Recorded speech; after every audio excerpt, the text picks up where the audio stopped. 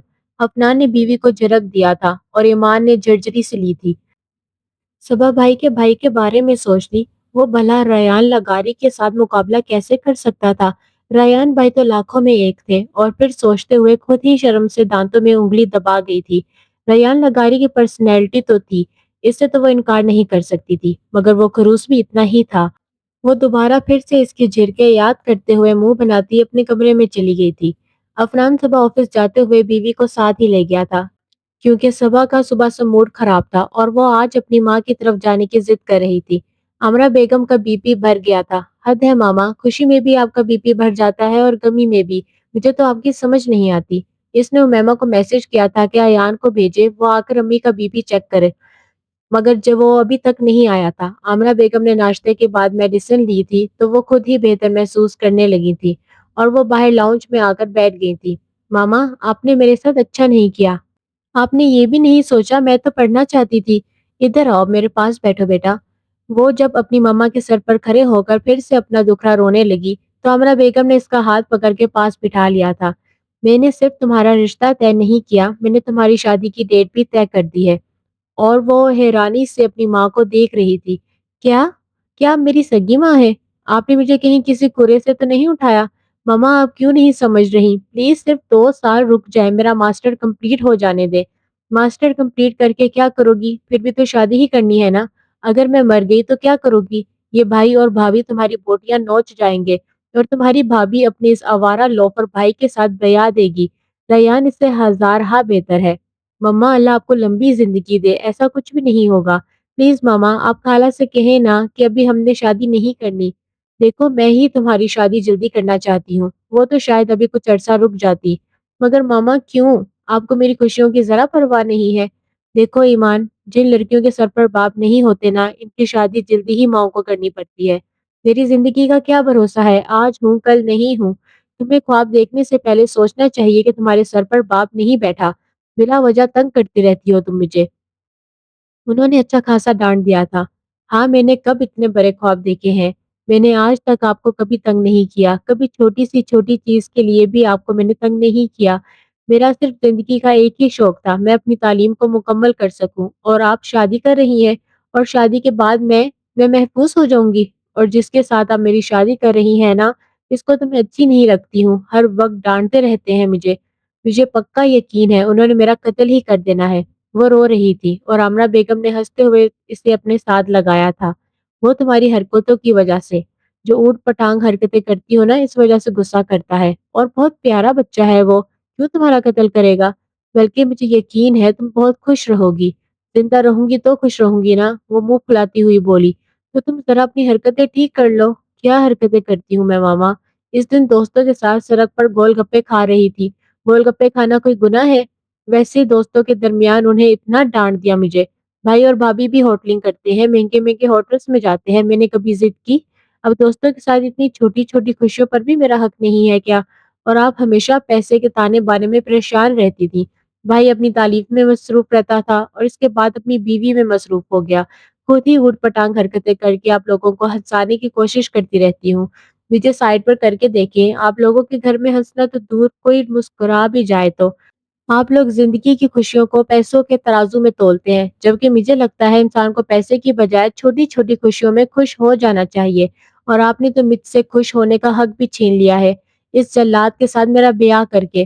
وہ روتی ہوئی اٹھ کر چلی گئی تھی، جبکہ ریان، جسے صابرہ بیگم نے خالہ کا بی پی چیک کرنے کے لیے بھیجا تھا، وہ باہر کھڑا اس کی ساری باتیں سن رہا تھا، اور وہ حیران رہ گیا تھا۔